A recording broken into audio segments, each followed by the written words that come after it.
আজকে আমরা সাইয়েদনা ওমরে ফারুকের বায়োগ্রাফি সম্পর্কে জানব। ওমরে ফারুক রাদিয়াল্লাহু তাআলা আনহু, the super hero of this উম্মাহ। এই উম্মার সুপার হিরো তিনি, ঠিক কিনা? ওনার মুখের আগে লাঠি চলতো বেশি। সুবহানাল্লাহ পড়বেন না? মাঝে মাঝে লাঠি চালানোরও দরকার আছে না নাই? সাইয়েদনা ওমরে ফারুক আমাদের জন্য অনুপ্রেরণা। He is the real super hero of Muslim উম্মাহ। তিনি এই উম্মার রিয়েল সুপার হিরো। এজন্য ওনার জীবনী থেকে আমরা কিছু শিক্ষা নেওয়ার চেষ্টা করব ইনশাআল্লাহ। পড়েন সাইয়েদনা ওমরে ফারুক কিভাবে ইসলাম ধর্ম গ্রহণ করলেন, কিভাবে বিশ্বনবীর প্রাণের কলিজার টুকরা হলেন, এটা দিয়ে আমরা শুরু করি। আল্লাহ তাআলা সাইয়েদনা ওমরে ফারুকের হৃদয়ের মধ্যে 3টা ধাক্কা মেরেছেন, ইমানের ধাক্কা। আওয়াজ করে বলতে হবে কয়টা? জোরে বলেন তো কয়টা? 3টা ইমানি ধাক্কা। এক হচ্ছে বিশ্বনবীর দোয়ার ধাক্কা। এক কি? দোয়ার ধাক্কা। 2 হচ্ছে সূরা হাক্কা দিয়ে দিয়েছেন আল্লাহ এক ধাক্কা। সুবহানাল্লাহ পড়বেন না? 3 হচ্ছে সূরাতু তাহা দিয়ে আল্লাহ দিয়েছেন আরেকটা ধাক্কা।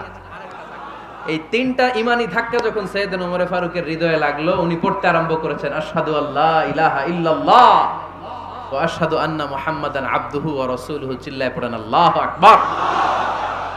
বিশ্বনবী মক্কায় বসে বসে তাহাজ্জুদের সালাত পড়ে আল্লাহর কাছে দোয়া করলেন, আল্লাহুম্মা আইজ্জাল ইসলাম বিআহাব্বির রাজুলাইনি ইলাইক। ও আল্লাহ, 2 জন লোকের নাম বলবো, 2 জনের দরকার নেই।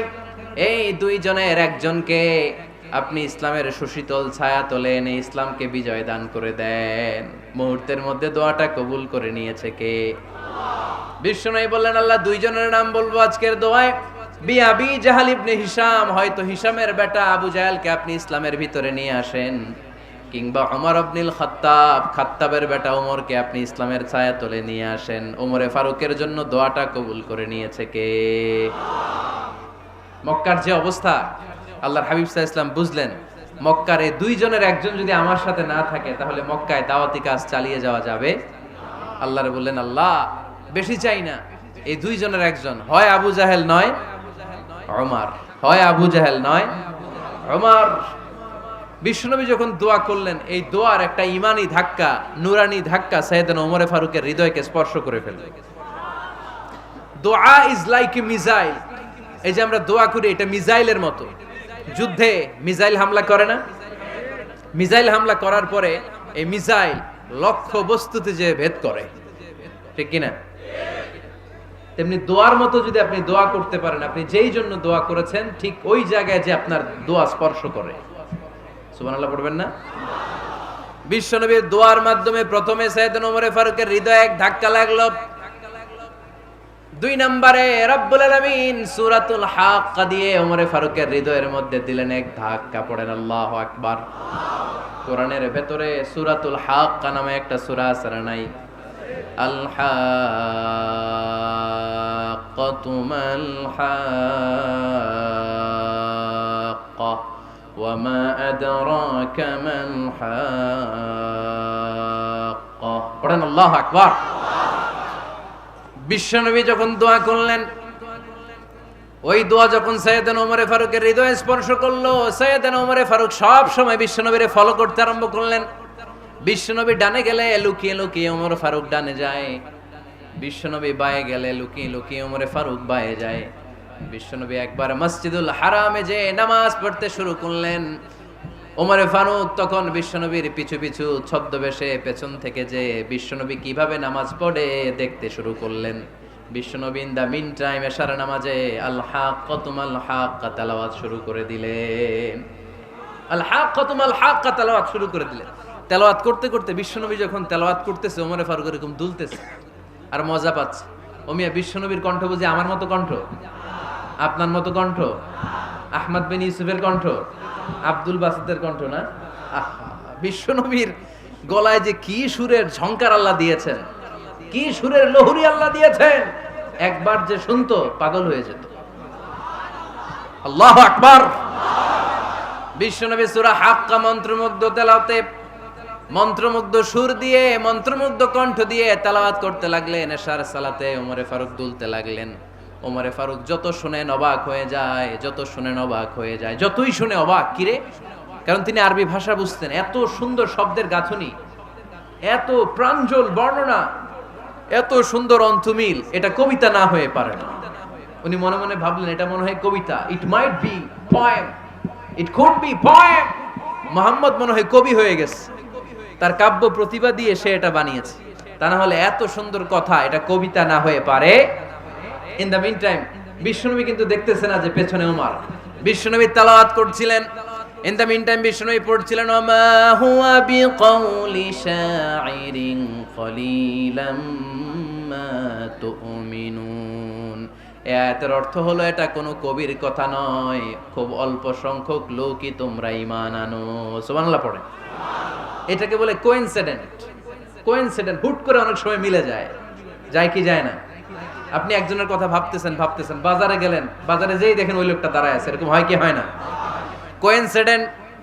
ওমরে ফারুক মনে মনে যেটা ভাবতেছে ওই কথা দিয়ে বিশ্বনবী তেলাওয়াত করতেছে, আল্লাহু আকবার। বিশ্বনবী যে আয়াত তেলাওয়াত করছিলেন, আয়াতের অর্থ হলো এটা কোনো কবির বানানো কবিতা না, খুব অল্প সংখ্যক লোকই তোমরা ঈমান আনো। ওমরে ফারুক আটকে উঠলেন, থমকে দাঁড়ালেন। ঘটনা কি? আমি মনে মনে ভাবলাম কি রে, এত সুন্দর কথা, এটা তো মানুষের কথা হতে পারে না, এটা নিশ্চয়ই কবিতা, কবির কথা। কিন্তু মুহাম্মদ এখন আবার পড়তেছে ওমা হুয়া বিকাউলি শাইর, এটা কোনো শায়েরের, কবির কথা নয়। কলিলাম মা তুমিনুন, অল্পই তোমরা ঈমান আনো। তার মানে আমার মনে যা চলে মুহাম্মদ এটা টের পায়। মুহাম্মদ গণক। নাউজুবিল্লাহ পড়বেন না? মুহাম্মদ অনেক বড় মাপের একজন গণক। মানুষের হৃদয়ে কি চলে, মনে মনে কি ভাবে, মুহাম্মদ না দেখেও বলে দিতে পারে। ইন দা মিন টাইম বিশ্বনবী পরের আয়াতে পড়লেন ওয়ালা বিকাউলি কাহিনিন কলিলাম মা তাযাক্কারুন। এই আয়াতের অর্থ হলো এটা কোনো গণকের বানানো গণনা নয়, খুব অল্প সংখ্যক লোকই তোমরা উপদেশ হিসেবে এটাকে মানো। সুবহানাল্লাহ পড়েন। এবার আর ওমরে ফারুকের সহ্য হয় না, কি আজীব তামাশা। প্রথমে মনে করলাম কবিতা, মুহাম্মদ কয় কবি না, সে কবি না, এটা কবিতা না। তারপর ভাবলাম সে গণক, সে আয়াত পরে পরে বলে দিল এটা গণনা নয়, তাহলে এটা কি? এটা কি কবিতাও না, গণনাও না, তাহলে এটা কি? বিশ্বনবী তখন বললেন তানজিলুম মির রাব্বিল আলামিন। সুবহানাল্লাহ পড়েন। পরের আয়াত ছিল তানজিলুম মির রাব্বিল আলামিন। এটা দুনিয়ার কোনো কবির বানানো কবিতা না, এটা কোনো গণকের গণনা না, এটা কোনো সাহিত্যিকের বানানো সাহিত্য নয়, এটা মহাবিশ্বের পরিচালক রব্বুল আলামিনের কাছ থেকে পাঠানো কিতাব কোরআন। সূরা হাক্কার ধাক্কায় ওমরে ফারুক কাইত। প্রথমে ধাক্কাটা লাগলো যে দোয়া। বিশ্বনবী তাহাজ্জুদে কেঁদে দোয়া করলেন, আল্লাহ হয় আবু জাহেল রে দিবা নাইলে ওমর রে দিবা। ওই দোয়া ওমরে ফারুকের হৃদয়ে ছোঁয়া লেগেছে। এরপর হাক্কা, সূরাতুল হাক্কা দিয়ে দিলে এক ধাক্কা। এই ধাক্কা খেয়ে উথাল পাথাল হৃদয়ের মধ্যে, হায় রে এ কি বাণী, এ কেমন কথা, কে মুহাম্মদ? তারপরও শয়তানের ওয়াসওয়াসা আছে না নাই? আল্লাহ বলে যতই ওয়াসওয়াসা ওমরকে দেয়া হোক, আমি ওমরে ফারুককে এই মুসলিম উম্মতের সেনাপতি বানিয়ে ছাড়বো, আমি সেনাপতি বানাবো। এবার 3 নাম্বার ডোজ। ডাক্তারের কাছে গেলে প্রথমে দেখবেন সিম্পল ডোজ দেয়, নরমাল ওষুধ, এটাতে কাজ না হলে ডোজ বাড়ায়, একেবারে কাজ না হলে অ্যান্টিবায়োটিক মারে, আছে না নাই? আল্লাহ প্রথমে দোয়ার ছোঁয়া লাগালেন, তারপর সূরা হাক্কা দিয়ে ধাক্কা মারলেন, এরপরে রব্বুল আলামিন বলেন এবার 3 নাম্বার ডোজ সূরা তহা দিয়ে আমি তোমার হৃদয়টারে উজালা বানায় দেব রে ওমর। শয়তান ওদিক দিয়ে ওয়াসওয়াসা, খেলা দুই দিক থেকে চলতেছে।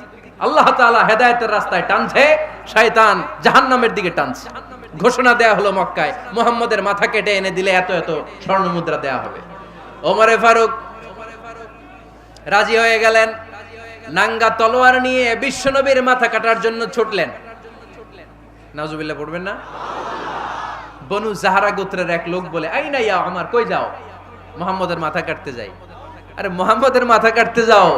তোমার বোন ফাতিমা বিনতে খাত্তাব আর তোমার বোন জামাই সাঈদ কদ সাবা, এরা তো ধর্ম ত্যাগ করে ফেলছে, এটা তো আমাদের ধর্ম ত্যাগ করে মুহাম্মদের ফলোয়ার হয়ে গেছে। আগে ওমর ঘর সামলাও, পরে মুহাম্মদের মাথা কাটতে যেও।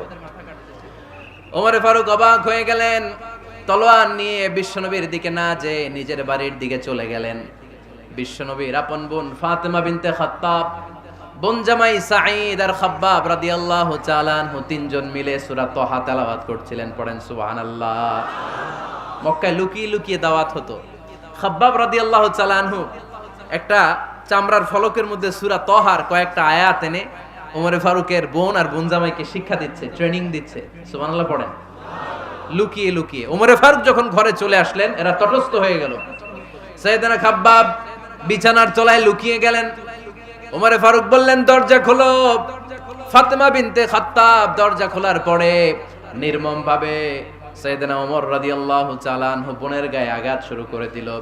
বোন জামাইকে আহত করতে শুরু করলো আর বলতে শুরু করলো, তোরা পাগল হলি কেন? কি আছে ওই মুহাম্মাদের মধ্যে? কি জাদু নিয়ে এসেছে? সে যাই বলে লোকজন পাগল হয়ে যায়, সবাই তার উপর কালিমা পড়ে ঈমান এনে ফেলে। কি এমন জিনিস তোদের কাছে আছে যেটা দেখে মুহাম্মদকে তোরা ভালোবাসলি? কি আছে? কি পড়তেছিলি আমারে দেখা। ফাতেমা বলে, ইন্নাকা রিজসুন লা ইয়ামাসসুহু ইল্লাল মুতাহহারুন। ও আমার ভাই ওমর, তুমি নাপাক। তুমি কি? লা ইয়ামাসসুহু ইল্লাল মুতাহহারুন, পবিত্রতা অর্জন না করে এই কোরআন ধরা যায় না। সুবহানাল্লাহ পড়েন। ওমরে ফারুক গোসল করে আসলেন, কারণ ধাক্কা তো আগে কয়েকটা খাইছে। কথা বুঝেন নাই বোধহয়? প্রথমে দোয়ার ধাক্কা, পরে কোন সূরা দিয়ে ধাক্কা? হাক্কা দিয়ে ধাক্কা। 3 নম্বরে এখন আরেকটা ধাক্কা খাবে। গোসল করে আসলেন। ফাতেমা বিনতে খাত্তাব বললেন, গোসল যখন করে এসেছেন, এই নেন। ওমরে ফারুক এবার চামড়ার কাপড়ের মধ্যে সূরা তহার প্রথম আয়াতের দিকে নজর করলেন। নজর করেই কোরআনের প্রেমে পড়ে গেলেন। পড়েন সুবহানাল্লাহ। ওমরে ফারুক পড়তে আরম্ভ করলেন, তহা মা আনজালনা আলাইকাল কুরআনা লিতাশকা ইল্লা তাযকিরাতাল লিমান ইয়াখশা তানজিলাম মিম্মান খালাকাল আরদা ওয়াস সামাওয়াতিল উলা। সুবহানাল্লাহ পড়েন। উনি পড়তে আরম্ভ করলেন, তহা মা আনজালনা আলাইকাল কুরআনা লিতাশকা, এই কোরআনকে আমি তোমাদের হতভাগ্য জাতি হিসেবে দুনিয়ায় থাকার জন্য পাঠাই নাই। এটা রব্বুল আলামিনের পক্ষ থেকে এসেছে। যারা রবকে ভয় করে তাদের জন্য আছে উপদেশ। যিনি আকাশ বানিয়েছেন, জমিন বানিয়েছেন, ওই আল্লাহ তাআলা নিজেই এই কোরআন পাঠিয়েছে। আওয়াজ করে পড়তে হবে, আল্লাহু আকবার। উনি খুব ভালো আরবি জানতেন। সূরা তহা পড়ার পরে আর ধৈর্য ধারণ করতে পারে না। ওমরে ফারুক ছোট্ট বাচ্চার মতো কান্না শুরু করে দিলেন। আল্লাহু আকবার। সূরা তহাটা হাতে নিয়ে, তলোয়ারটা হাতে নিয়ে বিশ্বনবীর দিকে ছুটতে আরম্ভ করলেন। আইনা মুহাম্মদ, কোথায় মুহাম্মদ? তোমরা আমাকে মুহাম্মাদের কাছে নিয়ে চলো। বিশ্বনবী তখন সাফা পাহাড়ের পাদদেশে দারুল আরকাম ইবনে আলকামের ঘরে লুকিয়ে লুকিয়ে কোরআনের দাওয়াত দিতেন। ওমরে ফারুককে পাগলের মতো ছুটে আসতে দেখে বিশ্বনবীর চাচা হামজা ইবনে আব্দুল মুত্তালিব বলল, নবী আপনি পালান। ওই যে খাত্তাবের বেটা ওমর আপনাকে অপমান করার জন্য, আক্রমণ করার জন্য তেড়ে এসেছে। সাহাবীরা বললেন, নবী আপনি পালিয়ে যান, আমরা সামাল দেব। বিশ্বনবী বললেন, না আমি পালাবো না, বরং তোমরা সরে যাও। ওমর ইবনুল খাত্তাবকে আমার দরবার পর্যন্ত আসতে দাও। আমার তো মনে হচ্ছে ওই যে তাহাজ্জুদের নামাজ শেষে চোখের পানি ছেড়ে যে আমি আল্লাহর কাছে দোয়া করেছি, আজকে আমার ওই দোয়াটা কবুল হতে শুরু করেছে। আমার তো মনে হচ্ছে আমার ওই দোয়া কবুল হবে, আসতে দাও। ওমর ফারুক এসে বললেন, আশহাদু আল্লা ইলাহা ইল্লাল্লাহ ওয়া আশহাদু আন্না মুহাম্মাদান আবদুহু ওয়া রাসূলুহু। আমি সাক্ষ্য দিলাম আল্লাহ ছাড়া কোনো ইলাহ নাই, নিশ্চয়ই আপনি আল্লাহর প্রেরিত বান্দা এবং রাসূল। পড়েন সুবহানাল্লাহ। ওমরে ফারুক যখন কালিমা শাহাদা পড়ে মুসলমান হয়ে বিশ্বনবীর হাতে হাত রাখলেন, নমুসলিম সাহাবীদের মধ্যে খুশি আর আনন্দের বন্যা বয়ে গেল। নমুসলিম হাতে গোনা সাহাবারা আল্লাহর প্রশংসা করলেন। বিশ্বনবী সাইয়েদনা ওমরে ফারুককে জড়িয়ে ধরলেন। ওমরে ফারুক এবার বিশ্বনবীরে বললেন, নবী গো, আলাসনা আলাল হক, আমরা কি সত্যের উপরে আছি নাকি আমরা ভুলের উপরে আছি? বিশ্বনবী বললেন, বালা নাহনু আলাল হক, আমরাই সত্যের উপরে আছি। সুবহানাল্লাহ পড়েন। আলাসনা আলাল হক, নবী আমরা কি সত্যের উপরে নাই? হ্যাঁ অবশ্যই ওমর, তুমি সত্যের উপরে আছো। ওমরে ফারুক বললেন, তাহলে ফাফিমাল ইখতিফা, তাহলে লুকায় লুকায় আর দাওয়াত দেব কেন? আমি তো কালিমা পড়ে ফেলছি, আসেন আমার সাথে বের হই। ফাফিমাল ইখতিফা, আর লুকায় লুকায় কেন? আসেন আমরা বাইরে বেরোই। বিশ্বনবী বললেন, ওমর এটা মাক্কি জীবন, এখানে আমরা একটু গোপনে গোপনে দাওয়াত দিতে চাই। ওমরে ফারুক বলে, না, আমার দায়িত্ব, আমি একটা মিছিল দিতে চাই নবী। আল্লাহর নামের তাকবীর দিতে দিতে দারুল আরকাম থেকে শুরু করে মসজিদুল হারাম পর্যন্ত একটা মিছিল দিয়ে আমি মক্কা কাঁপায়া দেব। অনুমতি দেন। বিশ্বনবী দিতে চায় না। ওমর ফারুক অনেক বুঝানোর পরে স্বল্প পরিসরের একটা অনুমোদন পাওয়া গেল বিশ্বনবী সাল্লাল্লাহু আলাইহি ওয়াসাল্লামের কাছ থেকে। কিন্তু মিছিল যে দিবে, মিছিলের জন্য লোকের দরকার আছে না নাই? এখানে লোক নাই, আমি একাই মিছিল দিতেছি। এটা জমবে? মিছিল জমবে? খুঁজে উনি 11 জন মুসলিম সাহাবা পেলেন। কয়জন? ওমরে ফারুক বললেন 11 জনই সই। এই 11 জন নিয়েই আমি আল্লাহর নামের তাকবীর দিব। 2 লাইন করলেন। কয় লাইন? 2 লাইন। পেছনে 6 জন, আর এই লাইনের নেতা বানালেন বিশ্বনবীর চাচা হামজাকে রাদিয়াল্লাহু তাআলা আনহু। আর সামনে 5 জন, তার আগে দাঁড়ালেন উনি নিজেই। তাহলে 6 6 12। বললেন এই 2 লাইনই আমরা তাকবীর দিতে দিতে, বেশি না, এই দারুল আরকামের ঘর থেকে, আপনারা জানেন যে সাফা মারওয়া এখন যে সাই হয়, এই সাফার পাদদেশে ছিল দারুল আরকামের ঘর। উনি বললেন এখান থেকে ওই যে কাবার গিলাফ দেখা যায়, কাবার গিলাফ পর্যন্ত আমরা এই তাকবীর নিয়ে ওখানে যাব। সুবহানাল্লাহ পড়বেন না? ওখানে উনি দাঁড়িয়ে ছোট্ট একটা ভাষণ দিয়েছিলেন। উনি বলেছিলেন, মান আরাদা আন তাসকুলা উম্মু ওয়া ইয়াতামা ওয়ালাদু ওয়া তারমিলা যাওজাতুহু ফালিয়াসুদ্দানি। খেয়াল করে শুনেন, কান দুইটা খরগোশের কানের মতো খাড়া করেন। উনি এক বাক্যের একটা ভাষণ দিলেন। ভাষণ দিতে জানলে বড় ভাষণ দেয়া লাগে না। এক বাক্যের ভাষণ দিয়ে গোটা বিশ্বকে ঝাঁকুনি মারা যায়। চিল্লায় বলো ঠিক কিনা? ওমরে ফারুক এক বাক্যের একটা ছোট্ট ভাষণ দিলেন। মান আরাদা আন তাসকুলা উম্মু, কে আছো মায়ের এই মক্কায়, কে আছো মায়ের বুক খালি করতে চাও? ইয়া আচামা ওয়ালাদু, কে আছো বাচ্চাগুলারে, নিজের সন্তানগুলোরে ইয়াতিম বানাতে চাও? কে আছো তারমিলা যাওজাতুহু, নিজের স্ত্রীকে বিধবা বানাতে চাও? ফালিয়া সুদ্দানি, বুকের পাটা থাকলে আমি ওমর রে থামাও। ফালিয়া সুদ্দানি, দেখি মক্কায় কার এত বড় বুকের পাটা। কে আছো মায়ের বুক খালি করতে চাও, সন্তান রে এতিম বানাতে চাও, স্ত্রীকে বিধবা বানাতে চাও? ফালিয়া সুদ্দানি, পারলে আমারে ঠেকাও। এই বলে উনি আল্লাহু আকবার, আল্লাহু আকবার, আল্লাহু আকবার বলে স্লোগান শুরু করে দিলেন। এক এক স্লোগানে মক্কার মরুজমিন থারথার করে কাঁপতে আরম্ভ করল। এই মিছিল মক্কার কেউ দেয় নাই। মিছিলের আওয়াজ শুনে আবু জাহেল বাইরিস, উতবা বাইরিস, শাইবা, ওয়ালিদ ইবনে মুগিরা সব বের হয়েছে। কিরে, আমার এলাকায় এত বড় স্লোগান, কার এত সাহস? বের হয়ে দেখে মিছিলের সামনে ওমর। ওমর রে দেখে দিছে এক দৌড়। কারণ ওমরে ফারুককে থামানোর মতো বাপের বেটা মক্কায় দ্বিতীয়টা কেউ ছিল না। আওয়াজ করে বলেন ঠিক কিনা?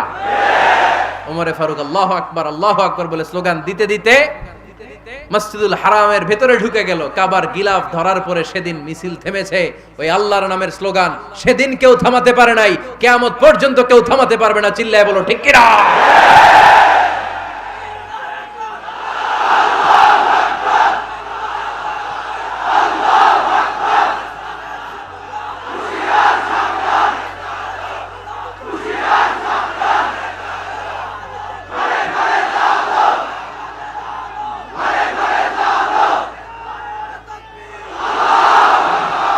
ওই রকম একটা ওমরের দরকার, আমাদের বেশি চাই না। জোরে বলেন ঠিক কিনা? দাও খোদা দাও আমায় আবার ওমর দারাজ দিল, দাও খোদা দাও আমায় আবার ওমর দারাজ দিল, দাও আলীর মতো বীর সেনানি, আলীর মতো বীর সেনানি জাগাতে নিখিল, দাও খোদা দাও আমায় আবার ওমর দারাজ দিল। সুবহানাল্লাহ পড়েন। একটা ওমর লাগবে। চিল্লায় বলেন কয়টা? ওই ওমরের অপেক্ষায় বাংলাদেশ সহ গোটা মুসলিম উম্মাহ। ঠিক কি না? একটা ওমরই যথেষ্ট। আমাদের সেন্ট্রাল লিডারশিপ নাই তো, আমাদেরকে এদিকে লাথি মারলে আমরা ওইদিকে যাই, ওদিক থেকে গুতা মারলে আমরা এদিকে যাই। আমাদের রিপ্রেজেন্টেটিভ, আমাদের প্রতিনিধিত্ব করার মতো কোনো কেন্দ্রীয় লিডারশিপ নেতৃবৃন্দ গোটা বিশ্বে নাই। ঠিক কি না? আমরা সেই ওমরে ফারুকের অপেক্ষায়, আমরা সেই ইমাম আল মাহদির অপেক্ষায়। এই ওমরে ফারুক আমাদের মডেল। ঠিক কি না? থার্ড ইন পজিশন, এই পুরো উম্মতের মধ্যে ওনার পজিশন নাম্বার 3। 1 নাম্বার পজিশন বিশ্বনবীর, কার? 2 নাম্বার পজিশন কার? আবু বকর। 3 নাম্বার পজিশন কার? ওমরে ফারুকের। বিশ্বনবী বলতেন লা নবিয়্যা বা'দি, লা নবিয়্যা বা'দি, আমার পরে কোনো নবী নাই। ওয়ালা রাসূলা, আমার পরে কোনো রাসূলও নাই। আমার নবীর পরে আর কোনো নবী আছে? আমার নবীর পরে আর কোনো রাসূল আছে? এই যে কাদিয়ানি যে একটা সম্প্রদায় আছে, এরা কি মুসলিম নাকি অমুসলিম? মুসলিম সম্প্রদায়ের সাথে এদের কোনো সম্পর্ক নাই। চিল্লায় বলেন ঠিক কি না? এরা যদি মুসলমান হতে চায়, আমার নবী দ্য লাস্ট মেসেঞ্জার বিশ্বনবীকে খাতামুন নবী হিসেবে সংবাদ সম্মেলন করে গোটা বিশ্বকে জানাই দিতে হবে, তারপরে তাদেরকে আমরা মুসলিম হিসেবে স্বীকৃতি দিব। চিল্লায় বলেন ঠিক কি না? তা না হলে তারা কোন ধর্মের এটাকে জানাই দিতে হবে। No inferiority complex, no identity crisis. Identity ক্রাইসিসে থাকা যাবে না। আপনারা কোন ধর্মের এটা জানাই দেন। আপনারা বিশ্বনবীরও শেষ নবী মানবেন না, আবার মুসলিম বলেও নিজেদেরকে ট্যাগ লাগাতে চাইবেন। সাধারণ মুসলমানরা এটা এই ধোঁকাবাজি মানে না। চিল্লায় বলেন ঠিক কি না? আমার নবীর পরে কোনো নবী নাই, আমার রাসূলের পরে কোনো রাসূল নাই। ঠিক কি না? আল্লাহর হাবিব বলতেন লাউ কানা বা'দি নাবিয়্যুন লাকানা উমর, তবে আমার পরে যদি নবী হওয়ার যোগ্যতা কারো থাকে, আমার ওমরের ওই যোগ্যতা আছে। সুবহানাল্লাহ পড়েন। প্রভু তুমি বলেছো রাসূল দেবে না, বলনি দেবে না ওমর, বলনি দেবে না হামজা তারি, খালিদ বিজয় সমর। প্রভু তুমি বলেছো রাসূল দেবে না, বলনি দেবে না ওমর, বলনি দেবে না হামজা তারি, খালিদ বিজয় সমর। প্রভু তুমি বলেছো রাসূল দেবে না। সুবহানাল্লাহ পড়েন। এজন্য আমরা একটা ওমর চাই। কয়টা? বেশি লাগবে? নেতার মতো নেতা কয়টা লাগে? জোরে বলেন কয়টা? Enough, that's enough. ওমরে ফারুক আওয়ার সুপার হিরো। ওনার সাথে বিশ্বনবী সাল্লাল্লাহু আলাইহি ওয়াসাল্লামের মুসাহারার সম্পর্ক ছিল। ওমরে ফারুক যে বিশ্বনবীর শ্বশুর, এটা অনেকে জানেই না। ওমরে ফারুক রাদিয়াল্লাহু তাআলা আনহু বিশ্বনবীর শ্বশুর ছিলেন। এটা আজকে নতুন শুনছেন। কে কে হাত তোলেন? দেখছেন হুজুর? সঠিক বলছি না আমি? অনেকে আমরা জানি না। মাশাআল্লাহ, জানতে লজ্জা নাই, শিখতে লজ্জা নাই। লজ্জা হচ্ছে অজ্ঞতায় আর মূর্খতায়। ঠিক কি না? আমরা শিখতে রাজি আছি। যে কথা বলে আমরা তার ছাত্র। আমার আগে হুজুর কথা বলতেছিলেন, আমরা ছিলাম ছাত্র। এখন আমি কথা বলতেছি, এখন আমরা সবাই হয়ে গেছি ছাত্র। ঠিক কি না? যিনি বলেন তিনি শিক্ষক, বাকিরা আমরা ছাত্র। ঠিক কি না? 4 খলিফার 2 খলিফা, ইসলামের 4 খলিফার 2 খলিফা বিশ্বনবীর মেয়ের জামাই, আর বাকি 2 খলিফা বিশ্বনবীর শ্বশুর। সুবহানাল্লাহ পড়েন। সাইয়েদনা আলী রাদিয়াল্লাহু তাআলা আনহু, সাইয়েদনা উসমান যুন-নূরাইন বিশ্বনবীর মেয়ের জামাই। উসমান রাদিয়াল্লাহু তাআলা আনহুর কাছে বিশ্বনবী 2 মেয়েকে বিয়ে দিয়েছিলেন। একজন মারা যাওয়ার পরে আরেকজন। বিশ্বনবী বলেছেন এরপরে আরেকটা থাকলে ওইটারও বিয়ে দিতাম। সুবহানাল্লাহ পড়বেন না? 2 জন ছিল মেয়ের জামাই আর 2 জন ছিল শ্বশুর। সাইয়েদনা আবু বকর শ্বশুর, বিশ্বনবীর স্ত্রী আম্মাজান আয়েশা রাদিয়াল্লাহু তাআলা আনহার বাবা। বিশ্বনবীর স্ত্রী আম্মাজান হাফসা রাদিয়াল্লাহু তাআলা আনহার বাবা ছিল সাইয়েদনা ওমর ফারুক। চিল্লায় পড়েন আল্লাহু আকবার। জানো তো না পজিশন না? সাইয়্যিদু কুহুলিল জান্নাহ, জান্নাতে যত নারীরা যাবে, নারীদের সর্দারিনী হবে সাইয়্যিদাতুনা ফাতেমা রাদিয়াল্লাহু তাআলা আনহা।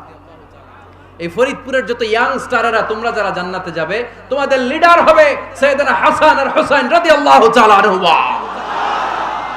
আর বয়স্ক মুরব্বীরা যারা জান্নাতে ঢুকবেন, আপনাদের লিডার হবে সাইয়েদনা আবু বকর আর সাইয়েদনা ওমর ফারুক রাদিয়াল্লাহু তাআলা আনহু। সুবহানাল্লাহ পড়তে পারলেন না? ওমর ফারুক এটা সাধারণ কোনো ক্যারেক্টারিস্টিক্স নয়। ওনাকে আল্লাহ তাআলা নলেজও দিয়েছেন, আবার দিনদারিও দিয়েছেন। আমার দিনী ভাইয়েরা খেয়াল রাখবেন, কোন আলেমের মধ্যে বা কোন নেতার মধ্যে যদি এই দুইটার সমন্বয় আপনি পান, যে তার জ্ঞানও আছে আবার দিনদারিও আছে, he belongs the knowledge and he belongs the তাকওয়া, সে গোটা বিশ্বকে জয় করে ফেলবে। ঠিক কি না?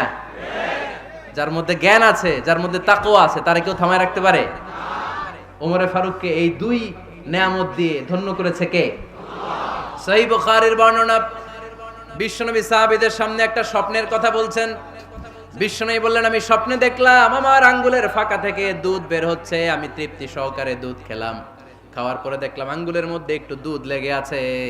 আমার আঙ্গুলে অতিরিক্ত লেগে থাকা দুধটা আমি ওমরে ফারুকের মুখের মধ্যে লাগিয়ে দিলাম। সাহাবারা বললেন, ইয়া রাসূলুল্লাহ, ইয়া হাবিবাল্লাহ, মাযা আওয়ালতা বিহি, এই স্বপ্নের আপনি কি ব্যাখ্যা করলেন, আমরা তো বুঝলাম না। বিশ্বনবী বললেন, আওয়ালতু বিহি আল ইলম, আমি এই দুধ দিয়ে জ্ঞানের ব্যাখ্যা করেছি, কারণ ওমরকে আল্লাহ যেই জ্ঞান দিয়েছে গোটা বিশ্বের কাউকে এত জ্ঞান দেয় না। এজন্য স্বপ্নে যদি কেউ দেখেন যে আপনি দুধ খাচ্ছেন, তার মানে আল্লাহ তাআলা আপনার জ্ঞান বাড়ায় দিবেন। ওমরে ফারুককে দুধ খেয়ে অতিরিক্ত দুধের অংশটা বিশ্বনবী আবু বকর রাদিয়াল্লাহু তাআলা আনহুর মুখে দেন নাই, সাইয়েদনা উসমানের মুখে দেন নাই, আলী রাদিয়াল্লাহু তাআলা আনহুর মুখে দেন নাই। স্বপ্নে ওই অতিরিক্ত লেগে থাকা দুধটা বিশ্বনবী ওমরে ফারুকের ঠোঁটের মধ্যে লাগিয়ে দিয়েছেন।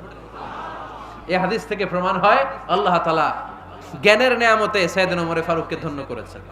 আবার বুখারীর বর্ণনা, বিশ্বনবী সাল্লাল্লাহু আলাইহি ওয়াসাল্লাম আরেকটা স্বপ্নের বর্ণনা দিচ্ছেন। তিনি বললেন, তোমাদের সবাইকে স্বপ্নে আমার সামনে দাঁড় করানো হলো। আমি দেখলাম তোমাদের কারো জুব্বা নাভি পর্যন্ত, কারো জুব্বা হাঁটু পর্যন্ত, কারো জুব্বা টাকনু পর্যন্ত। ওমরে ফারুককে যখন স্বপ্নে আমার সামনে দাঁড় করিয়ে দেয়া হলো, আমি দেখলাম ওমরের জুব্বা এত লম্বা, ওমর টেনে হিচড়ে তার জুব্বা নিয়ে সামনে হেঁটে যাচ্ছে। সাহাবারা বললেন, ফামাযা আওয়ালতা বিহি ইয়া রাসূলুল্লাহ, ও আল্লাহর রাসূল, এই স্বপ্ন দিয়ে আপনি কি বোঝাতে চাইলেন, আমরা কিছু বুঝলাম না। বিশ্বনবী বললেন, আউয়ালতু বিহি আদ-দীন, আমি এই হাদিসের দ্বারা দ্বীনের ব্যাখ্যা করলাম, যার জামা যত লম্বা তার দ্বীনদারি তত বেশি। সুবহানাল্লাহ, আসতে পড়েন। স্বপ্নে দেখলেন কোন সাহাবীর জুব্বা নাভি, কোন সাহাবীর হাঁটু, কারোটা টাকনু, কিন্তু ওমরে ফারুকের জুব্বা এত লম্বা, ইয়াজুরু সাওবাহু, তিনি তার জুব্বা টেনে হিচড়ে যাচ্ছেন। বিশ্বনবী বললেন, এটা দ্বারা আমি দ্বীন, আমি তাকওয়া, দ্বীনদারি, তাকওয়া, এটার ব্যাখ্যা করেছি। তার মানে ওমরে ফারুকের তাকওয়ার সামনে সব তাকওয়া পানি হয়ে যাবে। কোন সুবহানাল্লাহ। আল্লাহ তাআলা সাইয়েদনা ওমরে ফারুককে দ্বীনের জ্ঞান দিয়েছেন, তাকওয়া দিয়েছেন। যুবক ভাইরা, যাকে আল্লাহ তাআলা দ্বীনের জ্ঞান দেয়, যাকে আল্লাহ তাআলা তাকওয়ার এই গুণ দিয়ে সমৃদ্ধ করে, তার জন্য গোটা বিশ্বের সব দরজাগুলোকে ওপেন করে দেয় কে? কত বড় মুত্তাকি ছিলেন সাইয়েদনা ওমরে ফারুক। মদিনার সমাজে কয়জন মুনাফিক ছিল বিশ্বনবী ছাড়া কেউ বলতে পারতেন না। বিশ্বনবী কোন সাহাবীকে মুনাফিকদের লিস্ট দিয়ে যান নাই, একজন সাহাবী ছাড়া। দেখি কেউ বলতে পারেন কিনা ওই সাহাবীর নাম? কি নাম? হুযায়ফা ইবনুল ইয়ামান রাদিয়াল্লাহু তাআলা আনহু। ওনাকে বলা হতো সাহিবু সিররি রাসূলিল্লাহ, আল্লাহ রাসূল সাল্লাল্লাহু আলাইহি ওয়াসাল্লামের গোপন তথ্যের ধারক বাহক। সুবহানাল্লাহ পড়বেন না? বিশ্বনবী ইন্তেকালের আগে মদিনার সমাজে মোট কয়জন মুনাফিক আছে, এই তথ্য আবু বকরকে বলেন নাই, ওমর রাদিয়াল্লাহু তাআলা আনহুকে বলেন নাই, উসমান রাদিয়াল্লাহু তাআলা আনহু, আলী রাদিয়াল্লাহু তাআলা আনহু, আশারাতুল মুবাশশিরিনা বিল জান্নাহ কোন সাহাবীকে বলেন নাই। শুধুমাত্র কেবলমাত্র একমাত্র হুযায়ফা ইবনুল ইয়ামান রাদিয়াল্লাহু তাআলা আনহুর কাছে মুনাফিকদের লিস্টে বিশ্বনবী দিয়ে গিয়েছেন। সুবহানাল্লাহ পড়েন। মদিনায় কারা কারা মুনাফিক কেউ জানতো না হুযায়ফা ছাড়া। কে ছাড়া? নামটা আজকে মুখস্থ করেন, যাতে অন্য কোনো ওয়াজে কেউ জিজ্ঞেস করলে বলতে পারেন। মুনাফিকদের লিস্ট যে সাহাবীর কাছে বিশ্বনবী দিয়ে গিয়েছিলেন, সাহাবীর নাম কি? নাম? নামটা কেমন লাগে? ভাল লাগে? অনেকে আমারে জিজ্ঞেস করে, হুজুর আমার ছেলে হবে আগামী মাসে, একটা নাম দেন। নাম দিয়ে দিলাম হুযায়ফা। যাদের হবে ছেলে, এলাকায় যাদের নেক্সট কয়েক মাসে ছেলে হবে, খালি হুযায়ফা চলবে। কি চলবে? ভাল লাগে? নামটা ভাল লাগে? রাইখেন, অনেক সুন্দর নাম। উনি জানতেন মুনাফিক কারা। দেখেন ওমরে ফারুকের তাকওয়ার লেভেলটা কত হাই। ওমরে ফারুক একদিন হুযায়ফা রাদিয়াল্লাহু তাআলা আনহুর কাছে গেলেন, যে বললেন, হুযায়ফা, বিশ্বনবী ইন্তেকালের আগে মুনাফিকদের নামের লিস্টটা কারো কাছে দেয় নাই, আমার জানা নাই, সাইয়েদনা আবু বকরের জানা নাই, কোন সাহাবীর জানা নাই, তুমি ছাড়া। আমি তোমার কাছে জানতে চাই, আমি ওমরের নামটা ওই মুনাফিকদের খাতায় আছে কিনা আমার একটু বলো। আমার ওমরের নামটা ওই মুনাফিকদের লিস্টিতে একটু আছে কিনা, নামটা একটু বলো। যদি থাকে আমি ভালো হয়ে যাব। আমি নেফাকি দূর করে পাক্কা মুমিন হতে চাই। আমার নাম যদি মুনাফিকের লিস্টে থাকে আমি তো শেষ। হুযায়ফা চোখের পানি ছেড়ে দিয়ে বলে, আমিরুল মুমিনিন, কেমন প্রশ্ন করলেন আপনি? আপনি বিশ্বনবীর শ্বশুর, এই উম্মতে আপনার পজিশন 3 নাম্বার। আপনারে মুনাফিকরা ভয় পায়, শয়তান আপনারে ভয় পায়। আপনি জান্নাতে সব বয়স্ক লোকদেরকে নিয়ে জান্নাতের মধ্যে আগে আগে ঢুকবেন, কেমন করে মুনাফিকদের কাতারে আপনার নাম থাকতে পারে? ওমর সুবহানাল্লাহ পড়ে। কি বিনয়ী, কি তাকওয়া। হুযায়ফাকে যে ধরতেন, হুযায়ফা একটু বলো না আমার নামটা মুনাফিকদের লিস্টিতে আছে কিনা। ওমরে ফারুকের যদি এই টেনশন থাকে যে আমি মুনাফিক হয়ে গেলাম কিনা, আমাদের এই টেনশন থাকার দরকার আছে না নাই? হ্যাঁ, যেন সব সময় আল্লাহর কাছে দোয়া করতে হবে, আল্লাহ তুমি নেফাকি থেকে আমাদেরকে বাঁচাও। আরো জোরে পড়েন আমিন। ওমরে ফারুক রাদিয়াল্লাহু তাআলা আনহু আমাদের সুপার হিরো, আমাদের সবাই বলেন আমাদের। উনি কত বড় সুপার হিরো শুনেন। উনি জুমার খুতবা দিচ্ছেন। কি দিচ্ছেন? মসজিদে নববীতে খুতবার মাঝখানে হঠাৎ বললেন, ইয়া সারিয়াতাল জাবাল, ইয়া সারিয়াত ইবনে জানিমিল জাবাল। এই কথা বলেই আবার খুতবা দিতে শুরু করলেন। ওনার এই ইয়া সারিয়াত ইবনে জানিমিল জাবালের সাথে আগের কথারও কোনো মিল নাই, পরের কথারও কোনো মিল নাই। জুমার নামাজের পর মুসল্লি সাহাবারা ধরলেন, বললেন, ইয়া আমিরাল মুমিনিন। খুতবার মাঝখানে হঠাৎ করে ইয়া সারিয়াত ইবনে জালিমিল জাবাল বলে আপনি চিৎকার করলেন কেন? আপনার এই বাক্যের সাথে আপনার খুতবার আগের বাক্যের কোনো মিল নাই, আপনার খুতবার পরের বাক্যেরও কোনো মিল নাই। এই কথা আপনি কারে বললেন, কারে উদ্দেশ্য করে বললেন? এই কথার তাৎপর্য কি আমাদেরকে বুঝিয়ে বলেন। ওমরে ফারুক বললেন, আমি যখন খুতবা দিচ্ছি আমি দেখতে পেলাম ওই যে কয়েক মাস আগে আমি আমার মুসলিম সেনাবাহিনী পারস্যে আক্রমণের জন্য পাঠিয়েছি, বর্তমান ইরানের ওই বিশাল এলাকাতে পারস্যে আমি আমার ব্যাটালিয়ন পাঠিয়েছি। আমি হঠাৎ করে দেখতে পেলাম আমার মুসলিম বাহিনীর সেনাপতি যুদ্ধের এক পর্যায়ে তার ডানে আছে উপত্যকা, বায়ে আছে পাহাড়, সে পাহাড়ি রাস্তা ছেড়ে দিয়ে উপত্যকার দিকে যেতে শুরু করেছে। আমি দেখতে পেলাম আমার মুসলিম বাহিনী যদি উপত্যকার দিকে ছুটে বেড়ায়, কাফির মুশরিকরা আমার মুসলিম বাহিনীকে কচুকাটা করে ফেলবে। তাই আমি এখান থেকে তাদেরকে কমান্ড দিয়ে বলেছি, ইয়া সারিয়াতাল জাবাল, উপত্যকার দিকে নয় পাহাড়ের দিকে যাও, তাহলেই তোমাদের বিজয় নিশ্চিত হয়ে যাবে। উপত্যকার দিকে যেও না, ইলাল জাবাল, ইলা সারিয়াতিল জাবাল, পাহাড়ের দিকে ছোট। সাহাবারা অবাক, ঘটনা কি? উনি বসে আছেন মদিনায় মসজিদে নববীর মিম্বারে দাঁড়িয়ে, উনি যদি ইয়া সারিয়াতাল জাবাল বলে, এটা কি ইরানে যাবে নাকি? ও মিয়া, তখনকার সময়ে বর্তমানের মতো মোবাইল ছিল নাকি? ইন্টারনেট ছিল নাকি? কিছু ছিল? খালি মুখে আমি যদি বলি ইয়া সারিয়াতাল জাবাল, এটা ইরানে যাবে, ইন্ডিয়া যাবে, ঢাকায় তো যাবে না, ফরিদপুর শহরেই তো বসবে না, ঠিক কিনা? কিন্তু এটা আমিরুল মুমিনিন, বিশ্বাসী সাহাবারা বিশ্বাস করে নিল। কিছু মুনাফিক ছিল, এরা কয় না ঝামেলাস, এটা তো সম্ভব না। এক কাজ করি, এই সেনাপতি যখন বিজয়ী বেশে মদিনায় ফিরে আসবে আর আমরা ধরবো। এরা দিন গুনতে লাগলো, এই সেনাপতি মুসলিম বাহিনী নিয়ে পারস্য জয় করে কবে ফিরে আসবে। এই মুনাফিকের দলগুলো কখনো সেনাবাহিনীকে অভ্যর্থনা জানাতে যেত না, কিন্তু এইবার সবার আগে মদিনার উপকণ্ঠে যে সেনাপতিদেরকে অভ্যর্থনা জানানোর জন্য ফুল নিয়ে রেডি, ফুল নিয়ে দাঁড়ায়। সেনাপতি ঢুকার সাথে সাথে ধরছে, এই সেনাপতি কোত্থেকে আসছো? কয় পারস্য জয় করে আসছি। কয় এমন এমন দিন, জুমার দিন দুপুর বেলা যুদ্ধের মাঝখানে আমিরুল মুমিনিনের কণ্ঠের কোন কথাবার্তা শুনছো নাকি? সেনাপতি অবাক, কয় তোমরা জানলা কেমনে? শুনছি তো। সুবহানাল্লাহ পড়বেন না? আমরা যুদ্ধে একটা ভয়ঙ্কর অবস্থার মধ্যে ছিলাম, পেছন থেকে শত্রু আমাদেরকে আক্রমণ করতে শুরু করে দিল। ডানে যাব না বায়ে যাব, সামনে যাব নাকি পেছনে যাব, রাস্তা খুঁজে পাচ্ছি না। ডান দিকে ছিল আমাদের উপত্যকার রাস্তা, বাঁ দিকে ছিল পাহাড়ি পথ। আমরা সোজা পথ হবে মনে করে উপত্যকার দিকে ছুটতে আরম্ভ করলাম। হঠাৎ করে আমিরুল মুমিনিনের কণ্ঠ বজ্র কণ্ঠে আমার কানের মধ্যে ভেসে আসলো। আমার মনে হলো আমিরুল মুমিনিন কেমন যেন আমাকে কমান্ড দিচ্ছেন আর বলছেন, ইয়া সারিয়াতাল জাবাল ডান দিকে উপত্যকার পথে নয়, তাড়াতাড়ি পাহাড়ের দিকে সৈন্যবাহিনী নিয়ে উঠে যা। পাহাড়ের দিকে, ডানে না। This is wrong track and this is the right track. ওই দিন যদি ওমরে ফারুকের ওই গাইডলাইন, আমিরুল মুমিনিনের কমান্ড যদি আমি না শুনতাম, আজকে বিজয়ের বেশে ফিরতেও পারতাম না, আমাদের চেহারাও তোমরা দেখতে পেতে না। ওমরে ফারুকের ওই কমান্ড, ওই গাইডলাইন অদৃশ্য থেকে শোনার কারণে ওই পারস্যের মধ্যে আমাদেরকে সেই যুদ্ধে বিজয় দান করেছে কে? দিস ইজ ওমরে ফারুক, দিস ইজ ওমরে ফারুক। বিশ্বনবী বলছেন, ওমর মা লাকিয়াকা শাইতানু সালিকান ফাজ্জান ইল্লা সালাকা ফাজ্জান গায়রা ফাজ্জিক। ওমর, শয়তান ইবলিস যদি তোমারে কোনো রাস্তা দিয়ে হাঁটতে দেখে, শয়তান ওই রাস্তা রেখে দিয়ে অন্য রাস্তা দিয়ে হাঁটে। সুবহানাল্লাহ বাড়িতে যায় বললেন। কে বলতেছে? বিশ্বনবী। কার ব্যাপারে?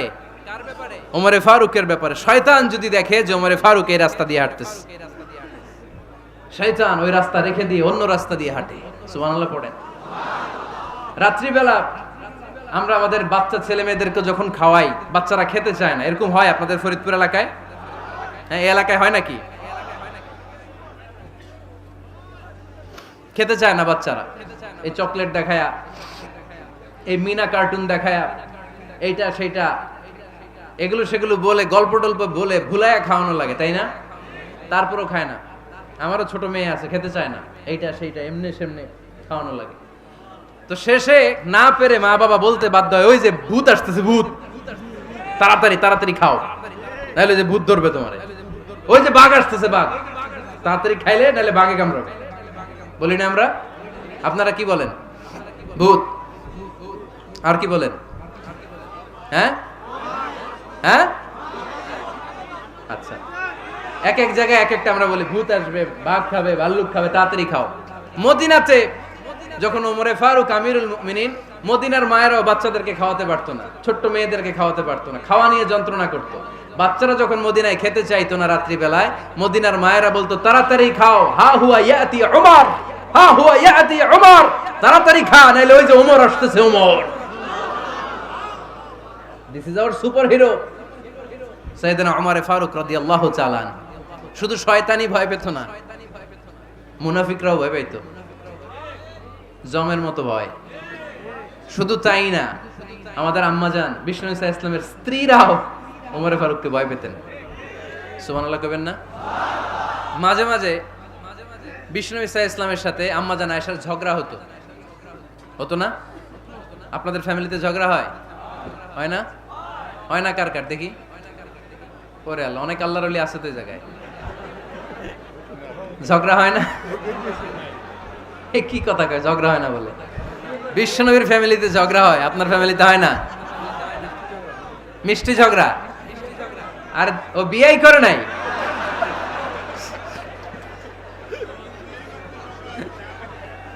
ঝগড়া তো হবেই, দাম্পত্য জীবনের মজাটাই তো এখানে। কখনো ঝগড়া, কখনো আনন্দ, একটু বৃষ্টি, একটু রোদ, একটু হাসি, একটু কান্না, ভালো লাগা, ভালোবাসা শেয়ার করে নেয়া, মিলেমিশে একাকার হয়ে যাওয়া, ঠিক কিনা? তো আল্লাহর হাবিব সাল্লাল্লাহু আলাইহি ইসলামের সাথে আম্মাজান আয়েশার ঝগড়া হতো। তো একদিন ঝগড়া হয়ে দুইজন রেগে আছে। খবরদার, দুইজন রেগে থাকবেন না আবার। একজন রাগলে আরেকজন থেমে যাবেন, কারণ এই ছোট্ট ঝগড়া থেকে এটা অনেক সময় বিচ্ছেদের দিকে গড়ায়। আমার প্রিয় ফরিদপুরবাসী, ভাবি রেগে গেলে আপনি রাইগেন না, ওই দিন আপনি একটু ঠান্ডা থাকেন। আবার আপনি রেগে গেলে, আমার মাইকের আওয়াজ যদি ভাবিরা শুনেন, আপনারা রেগে যায় না, একটু ঠান্ডা থাকবেন। দুইজনে রেগে গেলে তো তৃতীয় বিশ্বযুদ্ধ শুরু হবে, তাই না? একজন রেগে গেলে আরেকজন ঠান্ডা। কারণ এই সামান্য ঝগড়া থেকে ইগোর কারণে এটা বিচ্ছেদ আর ডিভোর্স পর্যন্ত গড়ায়। আর শয়তান এখানে উস্কানি দেয়, কারণ ইমানদারদের ফ্যামিলি ভাঙতে পারলে শয়তান সবচেয়ে বড় খুশি হয়। আর ইমানদারদের ফ্যামিলি টিকে থাকলে খুশি হয়ে যায় কে? আম্মাজান আয়েশা রাদিয়াল্লাহু তাআলা আনহার সাথে বিষ্ণু ইসা ইসলামের ঝগড়া হতো মাঝে মাঝে। একবার ঝগড়া হলো, বিষ্ণু ইসা ইসলামের রাগ, আম্মাজান আয়েশাও রাগ। তো বিষ্ণুই বললেন, আয়েশা, ঝগড়া করে আর কতক্ষণ থাকবো, আসো মিটমাট করি। আয়েশা রাদিয়াল্লাহু বললেন, ঠিক আছে, মিটমাট করব। তো বিষ্ণু ইসা ইসলাম বললেন, মিটমাটের জন্য কারে ডাকবো? ওমরে ডাকি। কয় না, ওমরে না, ওমর গালিজ, ওমর অনেক রাগে, আমার ডর লাগে। কয় তাহলে তোমার আব্বারে ডাকি, কয় ডাকেন। কি খুশি, মেয়েদের মধ্যে এই অভ্যাসটা আছে না নাই? তাহলে তোমার আব্বারে ডাকি, ডাকেন। ডেকে নিয়ে আসা হলো। আবু বকর রাদিয়াল্লাহু তাআলা আনহু দাঁড়ালেন, আম্মা জান আয়েশা দাঁড়ালেন, বিশ্বনবীও দাঁড়ালেন। বিশ্বনবী বললেন, আয়েশা তোমার আব্বা আসছে, এবার ঘটনা খুলে বলার পালা, তুমি বলবা নাকি আমি বলবো? আম্মা জান আয়েশা বললেন, আপনি বলেন, তবে ওয়ালা তাকুল ইল্লা হাক্কান, যেটা ঘটছে ওইটাই বললেন, মিথ্যা কথা কইেন না।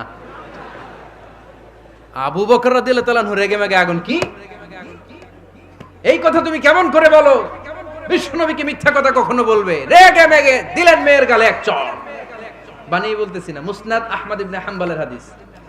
বাবার হাতের থাপ্পড়কে আম্মা জান আয়েশা উল্টে বললেন।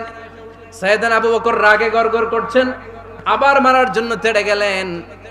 এবার বাঁচার জন্য আম্মা জান আয়েশা বিশ্বনবীর পিছনে যে আশ্রয় নিলেন, বিশ্বনবী বাঁচানোর জন্য দুই হাত মেলে দাঁড়িয়ে গেলেন। পড়েন সুবহানাল্লাহ। বিশ্বনবী যখন দুই হাত মেলে দাঁড়িয়ে গেলেন, সাইয়েদনা আবু বকর রাদিয়াল্লাহু আনহু থেমে গেলেন। সাইয়েদনা আবু বকর রাদিয়াল্লাহু তাআলা আনহু ঘর থেকে বের হয়ে বারান্দায় দাঁড়ালেন। পড়েন সুবহানাল্লাহ। এবার বিশ্বনবী আম্মা জান আয়েশার কাছে যেয়ে বলেন, ইয়া আয়েশা কাইফা রাআইতিনি আনকাসতুকি মিনার রাজুল, দেখছো কেমনে বাঁচাইলাম? আমি না থাকলে ভর্তা বানাই ফেলতো আজকে। আমি বাঁচাইছি তোমারে, আমি, আমার লগে ঝগড়া করো তুমি। লজ্জায় পড়ে আম্মা জান আয়েশা খিলখিল করে হেসে দিলেন, বিশ্বনবীও হেসে দিলেন। দুইজনের হাসির মধুর আওয়াজ শুনে সাইয়েদনা আবু বকর বাইরে থেকে অবাক, কিরে এতক্ষণ না ঝড় তুফান, এখন দেখি হাসি। সালাম দিয়ে অনুমতি নিয়ে ভিতরে ঢুকলেন। ঢুকে দেখেন আম্মা জান আয়েশাও হাসে, বিশ্বনবীও হাসে। এ হাসি দেখে আবু বকর রাদিয়াল্লাহু আনহু হেসে দিলেন। আরশের উপর থেকে খুশি হয়ে গেলেন কে? এবার সাইয়েদনা আবু বকর রাদিয়াল্লাহু তাআলা আনহু বললেন, ইয়া রাসূলুল্লাহ আশরিকানি ফি সিলমিকুমা কামা আশরাকতুমানি ফি হারবিকুমা। ও নবী, যুদ্ধ লাগলে, দুইজন যুদ্ধ লাগলে মীমাংসার জন্য যেমনি আমারে ডাকেন, এরকম হাসি আর আনন্দের মুহূর্তেও আমারে একটু ডাকেন। আশরিকানি ফি সিলমিকুমা কামা আশরাকতুমানি ফি হারবিকুমা। নবী, আপনাদের মধ্যে ঝগড়া লাগলে সন্ধি করার জন্য আমারে যেমনি ডাকেন, আপনাদের হাসি খুশি আনন্দ খুনসুটি এই মজাদার মুহূর্তগুলোতে আমারে বঞ্চিত রাখেন না, আমার একটু ডাকেন। সুবহানাল্লাহ পড়েন। এই মুসনাদ আহমদ ইবনে হাম্বলের হাদিস শোনার উদ্দেশ্য হচ্ছে, বিশ্বনবী প্রথমে ওমর ফারুকের নাম বলেছিলেন। সাইয়েদনা আয়েশা বলে, না আমি ডরাই। হাইবাত, দিস ইজ কল্ড হাইবাত ওমর। একবার বিশ্বনবীর সব বিবিরা ধরলেন, ও নবী আমাদেরকে এটা দেন, ওইটা দেন, ঘরে এটা নাই, ওইটা নাই, ওইটা নাই। বিশ্বনবীকে, আমার কাছে কিচ্ছু নাই, যদি এমনি আমার বউ হয়ে থাকতে চাও থাকো, তাহলে যা, তা না হলে যা লাগবে কিনে দেব, সাথে সাথে তালাকও দিয়ে দিব। কিছু দিতে পারবো না, আমার নাই তো, সামর্থ্য নাই। কিন্তু বিবিরাও ছাড়ে না, এটা দেন ওইটা দেন। বিশ্বনবী রহমতের নবী, বিবিদেরকে বুঝাতেও পারেন না, বিবিরা আবদার করতেছে, নবী এটা লাগবে ওইটা লাগবে। ইন দ্য মিন টাইম বিশ্বনবী একজনের সালাম শুনতে পেলেন, কে যেন দরজায় দাঁড়িয়ে বলতেছে আসসালামু আলাইকুম। বিশ্বনবী দরজার দিকে তাকালেন, তাকিয়ে বললেন ওয়া আলাইকুমুস সালাম, আর বুঝতে পারলেন এটা আমার ওমরের সালাম। সালাম দেওয়ার পরে বিবিদের দিকে তাকায় দেখে একজন বিবিও নাই, সব অন্দরমহলের ভিতরে দৌড়। সুবহানাল্লাহ পড়তে পারলেন না? This is our super hero Omar. এরকম ওমর একটা লাগবে, চিল্লায় বলেন কয়টা? একটা ওমর গোটা বিশ্বকে সোজা করে দিবে। একটা ওমর সবল আর দুর্বলের সব পার্থক্য দূর করে দিবে। মাজলুমের উপর জালিমের অত্যাচারের অবসান ঘটায় দিবে। গোটা বিশ্বটাকে সাম্য, মৈত্রী, ভালোবাসার ইনসাফ দিয়ে পরিপূর্ণ করে দিবে। সেই ওমরের অপেক্ষায় আমরা। নিজের ছেলেকে 80টা বেত মেরেছেন। কয়টা? 80টা বেত মেরেছে। এই ব্যাপারে অনেকগুলো বর্ণনা পাওয়া যায়। সবচেয়ে সহিহ বর্ণনা হচ্ছে মুয়াত্তা ইমাম মালিকের বর্ণনা। ওমর ফারুক রাদিয়াল্লাহু তাআলা আনহুর ছেলে আব্দুর রহমান মারুফুন বিআবি শাহমা ছিলেন মিশরে। ওখানে নাবিজ খেয়েছিলেন। নাবিজ হচ্ছে আরব দেশের লোকেরা দুধের মধ্যে শক্ত খুরমা রাত্রেবেলা ঢেলে দিত। ঢেলে দিলে সারা রাত ওই খুরমার রসটা দুধের সাথে মিশে দুধটা লাল হয়ে যেত। এটারে সকালবেলা খেত, খুব সুস্বাদু, এটাকে বলে নাবিজ। কিন্তু এটা রাতে ভিজাইলে সকালেই খাইতে হয়, রেখে দিলে আবার একটু সমস্যা হয়। এটা অনেকটা তারির মতো হয়ে যায়, মাতলামি চলে আসে। তো ওমরে ফারুকের ছেলে নাবিজ খেয়েছেন, মদ খাননি, নাবিজ। কিন্তু নাবিজ খাওয়াতে সাকরান চলে এসেছে। সাকরান চলে আসাতে এটা যখন প্রমাণিত হয়েছে, আমর ইবনে আস রাদিয়াল্লাহু তাআলা আনহু নাকি 80 বেত মেরেছেন মিশরে। কয় বেত? নিয়ম হচ্ছে সবার সামনে, কিন্তু সবার সামনে না মেরে একটু গোপনে মেরেছে। এই তথ্য যখন ওমরে ফারুকের কাছে এসেছে, উনি বললেন না, মারতে হবে সবার সামনে, আলাদা মাল্লা কেন? ও মদিনায় ফিরে আসলে আমি আবার 80টা মারব। মদিনায় ফিরে আসার পরে সাইয়েদনা ওমরে ফারুক ওই আগের 80টারে আর ধরেন নাই, নিজ হাতে আবার 80টা বেত মেরেছেন। এই বেত মারার 1 মাস পরে এই আবু শাহমা ইন্তেকাল করেছে। অনেক ঐতিহাসিক বলে এই বেতের আঘাতে মরেছে, কেউ কেউ বলেছে নিজের রোগের কারণে মরেছে। কিন্তু দিস ইজ দ্য ইনসাফ সিস্টেম অফ উমর। নিজের ছেলে বলে ছেড়ে দেয় নাই। এখন নিজের ছেলে হইলে 7 খুন মাফ, নেতার ছেলে হইলে 10 খুন মাফ, এলাকার মোড়লের ছেলে হইলে 10 খুন মাফ। নো পার্সিয়ালিটি ইন ইসলাম। ইসলামে পার্সিয়ালিটি নাই। আপনি নেতার ছেলে হন, আপনি বিজনেস ম্যাগনেটের ছেলে হন, আপনি যেই হন না কেন, ইসলামের দৃষ্টিতে সবাই সমান। চিল্লায় বলেন ঠিক কিনা? বানু মখজুমিয়া গোত্রের এক নারী চুরিতে ধরা পড়ল। সাহাবারা বললেন, নবী, মদিনার সবচেয়ে ভেরি প্রেস্টিজিয়াস এন্ড ডিগনিফাইড ফ্যামিলির মেয়ে, আপনি হাত কাটেন না, কারণ ইসলামের নিয়ম চুরি করলে কি কেটে দাও। বিশ্বনবী বললেন, বলো কি? হাত না কাটার জন্য তোমরা আমাকে রেকমেন্ড করছো? এটা আল্লাহর আইন। পৃথিবীর কেউ রেকমেন্ড করলো শোনার ক্ষমতা আমার নাই, কারণ আইনটা দিয়েছে কে?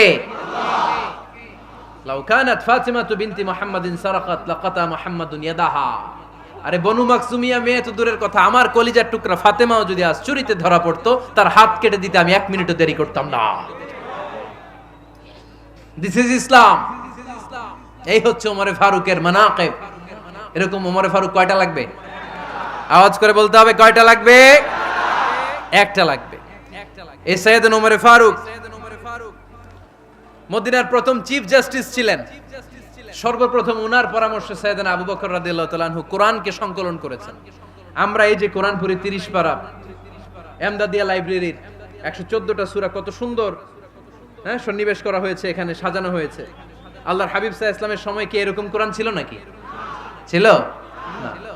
খেজুর পাতার মধ্যে, গাছের বাকলের মধ্যে, ওটের বড় হাড্ডির মধ্যে আর পাথরের মধ্যে খোদাই করা কোরআন ছিল। সাইয়েদনা আবু বকরের সময় রাদিয়াল্লাহু তাআলা আনহুর সময় যুদ্ধ হলো, 70 জন হাফেজ সাহাবী ইন্তেকাল করলেন। সাইয়েদনা আবু বকর রাদিয়াল্লাহু তাআলা আনহুকে ডেকে ওমরে ফারুক বললেন, ও আবু বকর, এইভাবে হাফেজে কোরআন সাহাবীরা যদি দুনিয়া থেকে বিদায় হয়ে যায়, আল্লাহর কোরআনও তো বিদায় হয়ে যাবে। আমার পরামর্শ হলো আপনি সব বয়োজ্যেষ্ঠ সাহাবীদেরকে একসাথে করে কোরআনের সব কাগজগুলোকে একসাথে করে একটা নির্ধারিত কপির মধ্যে কোরআনকে সংকলন করে ফেলেন। সাইয়েদনা আবু বকর বললেন, যেটা আমার নবী করে না, এটা আমি কেমনে করি? কিন্তু ওমরে ফারুক নাছোড়বান্দা বলে না, এটা করলে কোনো খারাপ হবে না, ভালোই হবে। মুসলিম উম্মার জন্য এক জায়গায় কোরআন সন্নিবেশিত থাকবে, আপনি করেন। সাইয়েদনা আবু বকর রাজি হয় না, ওমরে ফারুকও ছাড়ে না। ওমরে ফারুক বলতে বলতে বলতে বলতে এমন ভাবে সাইয়েদনা আবু বকর রাদিয়াল্লাহু তাআলা আনহুকে ধরলেন, সব শেষে সাইয়েদনা আবু বকর ওমরে ফারুকের কথায় কোরআন সংকলনে রাজি হয়ে গেলেন। পড়েন সুবহানাল্লাহ। উনি বললেন, ওমর যখন আমাকে বারবার বুঝাতে লাগলো, আল্লাহ তাআলা আমার হৃদয়টা ওমরের কথা শোনার জন্য খুলে দিলেন। আল্লাহ তাআলা কেমন যেন আমাকে ইলহাম করলেন, আবু বকর করো, এই কাজের মধ্য দিয়ে আমি আমার কোরআনকে গোটা বিশ্বে জীবিত রেখে দেব। This is Umar. এই যে আমরা হিজরি সনের যে আমরা গণনা করি, এই হিজরি সনের প্রবর্তক হচ্ছে সাইয়েদনা ওমরে ফারুক। সুবহানাল্লাহ নাই? আপনাদের মনোযোগ আছে না গেছে? কই ঘুমায় গেলেন মনে হয়? তাকবীর দেন তো একজন আওয়াজ করে।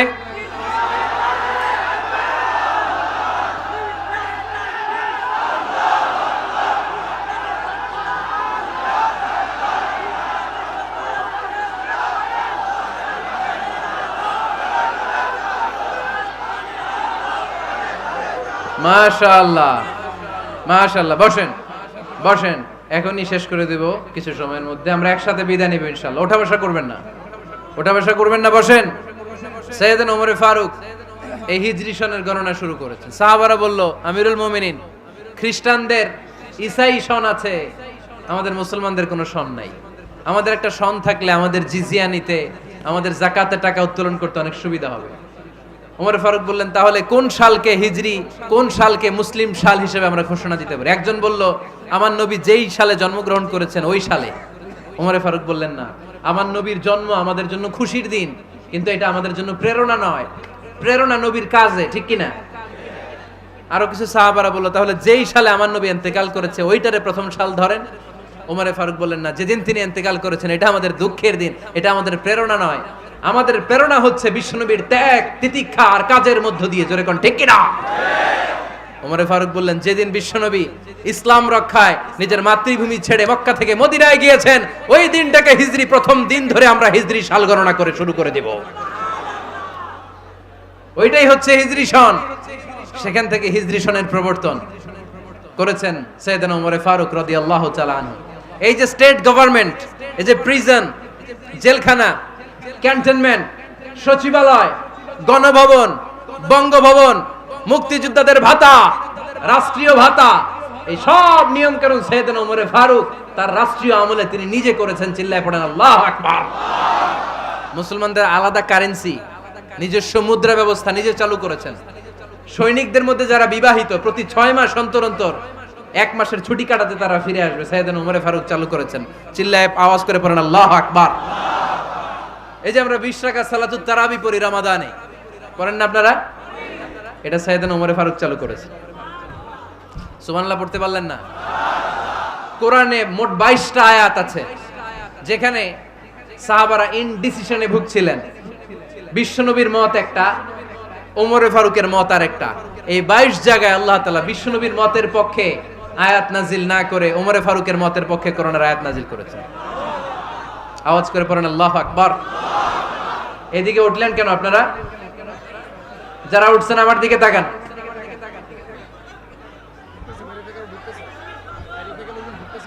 কিছু ভিতরে ঢুকতেছে, কিছু বাইরে দিছে না?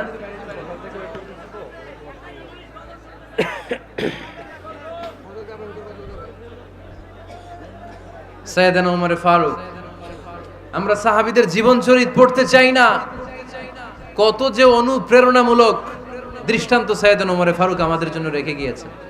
ওমরে ফারুক যখন খলিফা, দিনের বেলায় যদি রাষ্ট্রে কোনো নিয়ম জারি করতেন, দিনের বেলায় জনগণকে কোনো বিষয়ে যদি নিষেধ করতেন, রাত্রে বেলায় খাওয়ার সময় ফ্যামিলি মেম্বারদের সবাইকে বলতেন, এই দিনের বেলা আমি জনগণকে এই কাজ করতে নিষেধ করেছি, তোমরা আমার ফ্যামিলি মেম্বার, খবরদার তোমরা এই কাজ করো না। জনগণ করলে যতটুকু শাস্তি, তোরা করলে পাবি ডবল শাস্তি। সুবহানাল্লাহ কইবেন না? আমাদের নেতারা ওই বাড়ির বিচার করে, ওই বাড়ির মাইয়ার বিচার, ওই বাড়ির পোলার বিচার, নিজের পোলা গাঞ্জা টানে আছে না নাই? নিজের মেয়ে অপরাধ করে আছে না নাই? কি নেতা ছিলেন ওমরে ফারুক! আগে নিজের ঘর সামলিয়েছেন, আগে নিজেকে সামলিয়েছেন, নিজের ঘর ঠিক করেছেন। বলেছেন জনগণ করলে যত বেদ, তোরা করলে double Veda. This is call leader, ঠিক কি না? এক বাবা এসে বললেন, ওমরে ফারুক আমার ছেলে কথা শোনে না, বেয়াদব। ওমরে ফারুক ছেলেরে ডাকলেন, বাবা তুমি তোমার আব্বাজানের কথা শোনো না, এটা তো কবিরা গুনাহ। ছেলে বলে, ওমরে ফারুক সব দায়িত্ব আল্লাহ ছেলে মেয়েদেরকে দিয়েছে, বাবা মাকে কোনো দায়িত্ব দেয় নাই। ওমরে ফারুক বললেন, অবশ্যই দায়িত্ব দিয়েছে। তাহলে বলেন আমার বাবার দায়িত্ব কি? উনি বললেন, প্রাইমারিলি প্রথমত 3 দায়িত্ব। আইয়ানতাকিয়া উম্মা, পৃথিবীর প্রতিটি বাবার উচিত ছেলেদের মেয়েদের জন্য ভালো মায়ের ব্যবস্থা করা। 2 নম্বরে আইয়ুহসিনা ইসমা, সুন্দর তার একটা নাম রেখে দেয়া। 3 নাম্বার ইউআল্লিমাহুল কিতাব, তার আল্লাহর কিতাব শিক্ষা দেওয়া। এবার ছেলেকে আমার আব্বা 3টার একটাও করে নাই। এবার ওমরে ফারুক রেগে গেলেন, বাবার কাঁধে ধরলেন, বললেন তুই ছেলের জন্য বিচার নিয়ে আসলি, তোর 3টা দায়িত্বের একটাও তুই পালন করিস নাই। ছেলে বলে, আমিরুল মুমিনিন, আমার মা নর্তকী, আমার মা মাজুসি, আমার মায়ের মধ্যে কোনো আদব কাদব নাই, সুন্দরী দেখে আমার মারে বাবা বিয়ে করছে, আমার মায়ের কাছ থেকে জীবনে কিছু শিখি নাই। 2 নাম্বার সাম্মানি খানফাসা, আমার বাবা আমার নাম রেখেছে চামচিকা। কি নাম রাখছে? এটা নাম হইলো একটা, এরকম উল্টা পাল্টা নাম আছে না নাই? না, এগুলো রাখবেন না।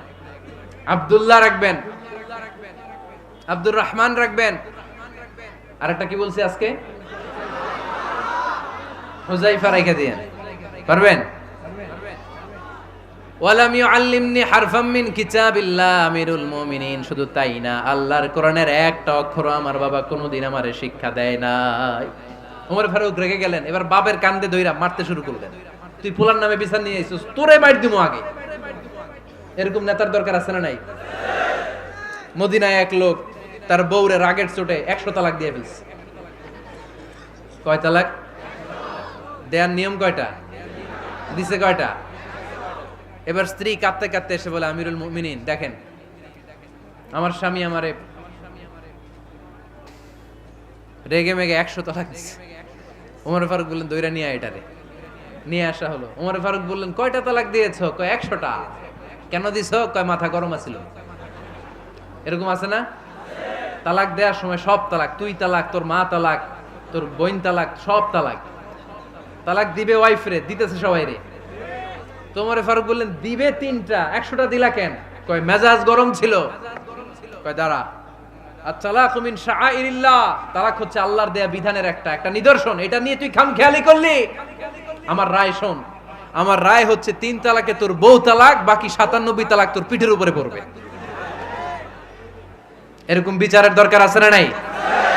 এরকম দৃষ্টান্তমূলক বিচার যদি বাংলার জমিনে দেয়া হতো, আর কোন নারী ধর্ষিতা হতো?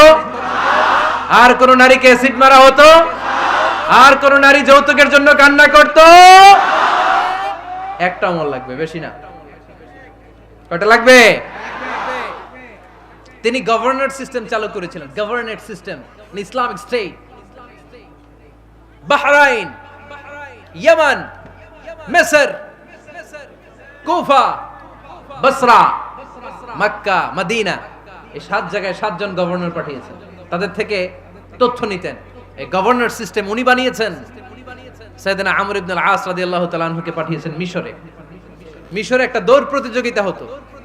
ওই দৌড় প্রতিযোগিতায় আমর ইবনে আল-আস রাদিয়াল্লাহু তাআলা আনহুর ছেলে অংশগ্রহণ করেছে।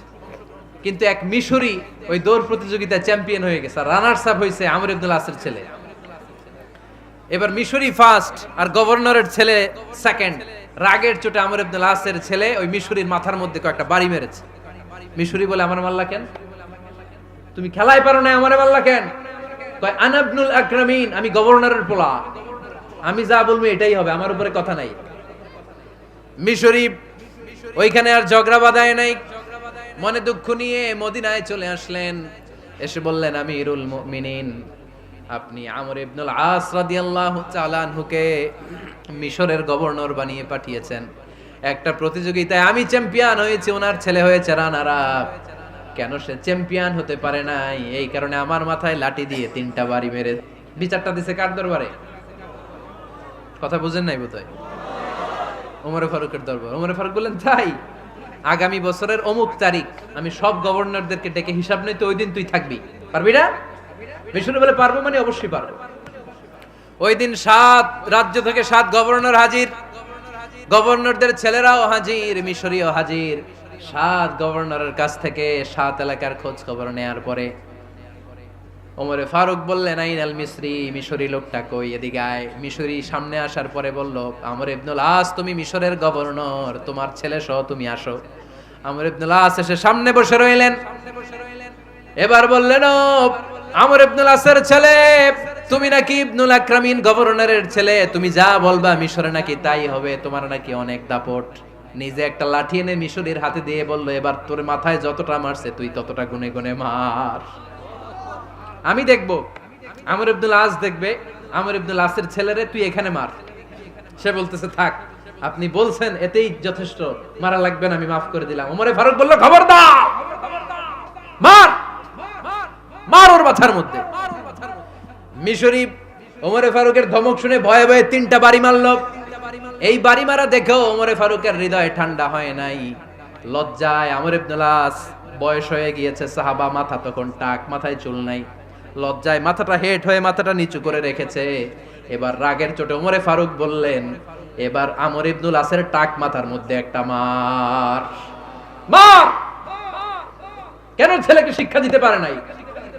ইয়া আমর ইবনুল আস, মাতা জাআলতুমুন নাস আবিদা, তোমরা কখন মিশরীদেরকে নিজেদের দাস বানায় নিলা? ওয়াকাদ ওয়ালাদাতুম উম্মুহুম আহরারা, আর ওদের মায়েরা তো ওদেরকে স্বাধীন সন্তান হিসেবে প্রসব করেছে। মানুষদের উপর ক্ষমতাগিরি করার জন্য গভর্নর পাঠাই নাই। খবরদার, জনগণ, তাদেরকে দেখভাল করার জন্য তোমাদেরকে পাঠানো হয়েছে, তাদের উপর কোনো অত্যাচার করার জন্য নয়। চিল্লায় বলেন ঠিক কি না? এরকম নেতা কয়টা লাগবে? কয়টা? ওই নেতার নাম কি? ওমর। হা হুয়া ইয়াতি ওমর। 22 জায়গায় বিশ্বনবী কয় একটা, ওমরে ফারুক বলে আরেকটা। আল্লাহ বলে বিশ্বনবী আপনার পক্ষে আমি আয়াত নাজিল করতে পারলাম না, আমি ওমরের পক্ষে নাজিল করে দিলাম। বিশ্বনবী বলতেন ইন্নালি কুল্লি উম্মাতিন মুহাদ্দাস, সব উম্মতের মধ্যে, সব নবীর উম্মতের মধ্য থেকে একজন করে আল্লাহ তাকে মুহাদ্দিস বানাতো। মুহাদ্দিস না মুহাদ্দাস। মুহাদ্দাস মানে এমন লোক যিনি যা ভাবতো ওই ভাবনাটাই আল্লাহ আয়াত হিসেবে নাজিল করে দিতেন। বিশ্বনবী বলেন আমার উম্মতের মধ্যে মুহাদ্দাস হচ্ছে সাইয়েদনা ওমর। মদিনার সবচেয়ে বড় মুনাফিকের নাম আব্দুল্লাহ ইবনে উবাই ইবনে সালুল, সব মুনাফিকদের সরদার, কিন্তু এই মুনাফিকের ছেলেটা হলো পাক্কা ইমানদার। এই ছেলের নাম হলো আব্দুল্লাহ। আওয়াজ করে বলেন ছেলের নাম কি? আব্দুল্লাহ ইবনে উবাই ইবনে সালুল মুনাফিক সরদার যখন ইন্তেকাল করলো, সাইয়েদনা আব্দুল্লাহ রাদিয়াল্লাহু তাআলা আনহু বিশ্বনবীর কাছে এসে চোখের পানি ছেড়ে ডেকে বলে নবী আপনিও জানেন আমিও জানি, মদিনার সবাই জানে আমার আব্বা মুনাফিকদের সরদার, কিন্তু আমার মন তো মানে না, আমার তো পিতা, আমার তো বাবা লাগে, আমার তো মন মানে না। আপনিও জানেন মুনাফিক, আমিও জানি মুনাফিক। নবী আপনার দরবারে কিছু আমি চাই না, আপনার গায়ের একটা জামা দেন, আপনার জামাটা পরিয়ে আমার বাবারে দাফন দিব। এর উসিলায় যদি আমার আব্বারে আল্লাহ মাফ করে দেয়, দয়ার নবী মায়ের নবী জামা খুলে দিয়ে দিলেন। পড়েন সুবহানাল্লাহ। আব্দুল্লাহ রাদিয়াল্লাহু তাআলা আবার আবদার চললেন নবী জানি আমার বাবা মুনাফিক, কিন্তু আমার তো বাবা, আপনার দরবারে ফরিয়াদ, আপনি নিজে যে আমার বাবার জানাজার নামাজের ইমামতি করবেন।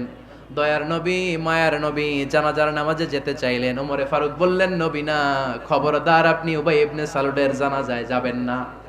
বিশ্বনবী জোর করে যেতে চাইলেন।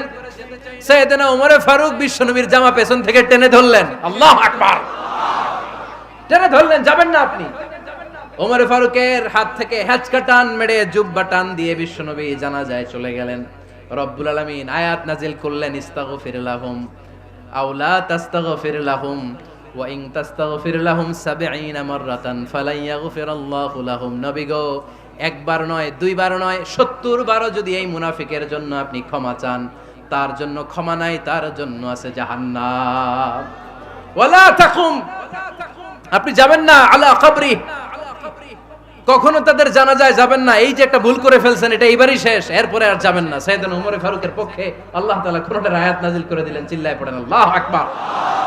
এভাবে 22টা জায়গায় ওমর ফারুক যা বলেছে এটা নিয়ে একটা আলাদা আলোচনা হইতে হবে, আলাদা একটা আলোচনা লাগবে যে 22টা আয়াতে আল্লাহ তাআলা বিশ্বনবীর পক্ষে কোরআনের আয়াত নাজিল না করে সাইয়েদনা ওমর ফারুকের পক্ষে আয়াত নাজিল করেছেন। চিল্লায় পড়েন সুবহানাল্লাহ। ওই ওমর ফারুককে আমাদের মডেল বানানোর দরকার আছে না নাই? ওই ওমর ফারুকের জীবনী আমাদের ছেলে মেয়েদেরকে পড়ানোর দরকার আছে না নাই?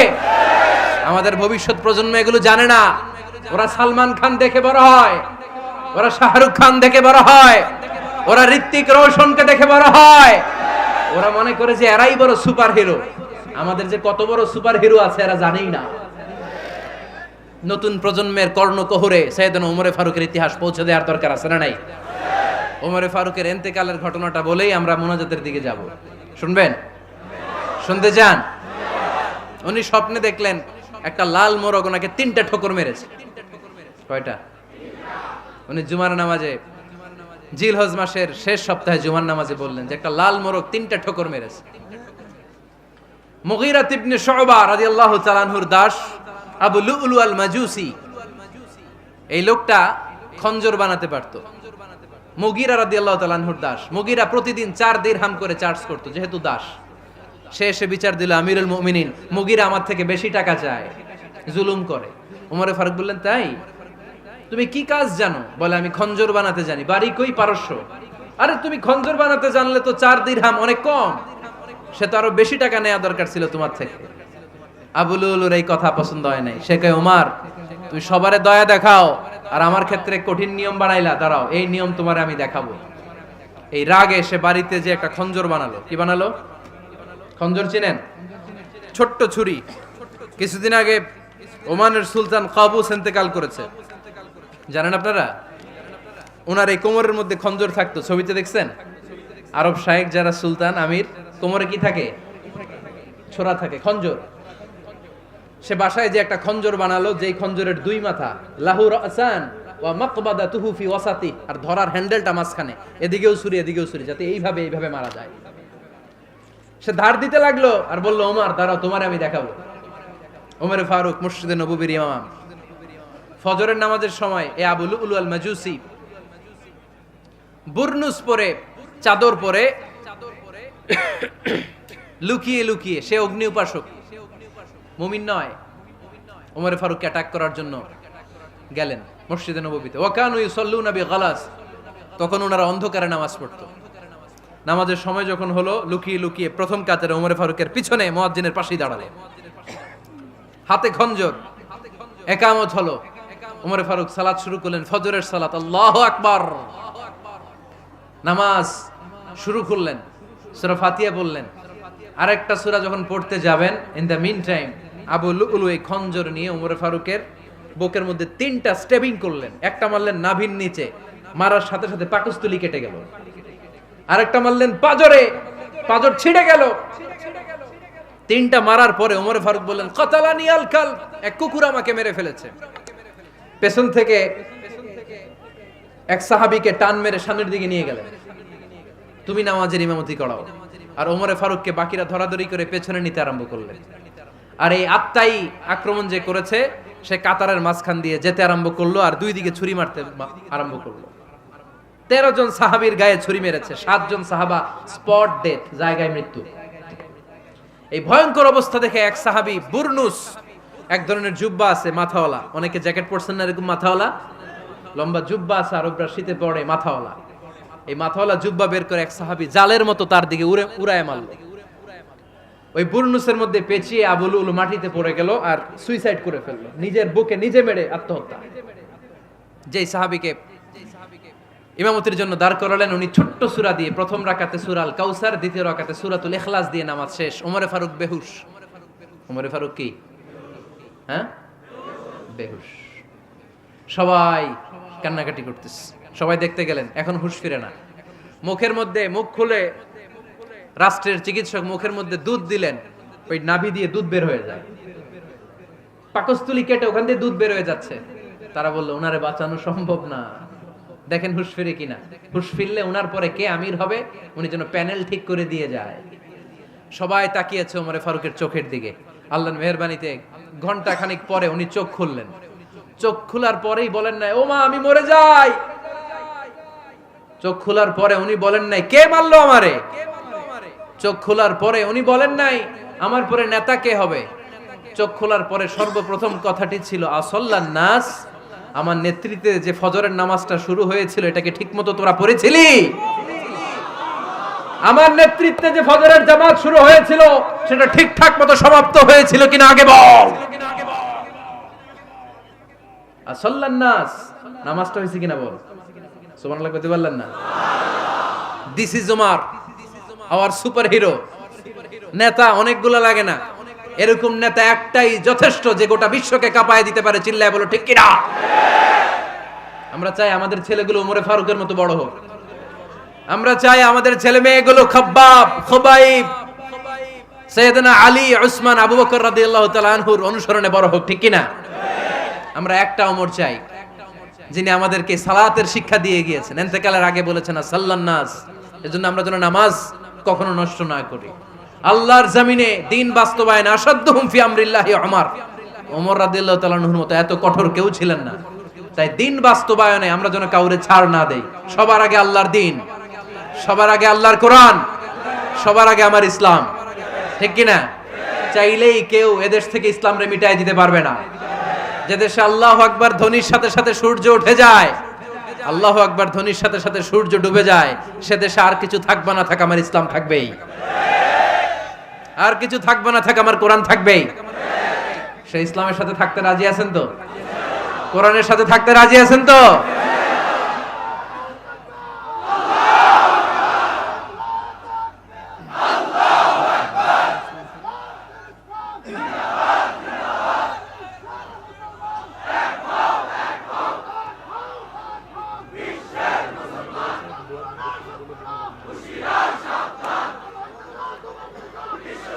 আল্লাহ আমাদের সবাইকে কবুল আর মঞ্জুর করে নেক। আমরা পড়ি আমিন।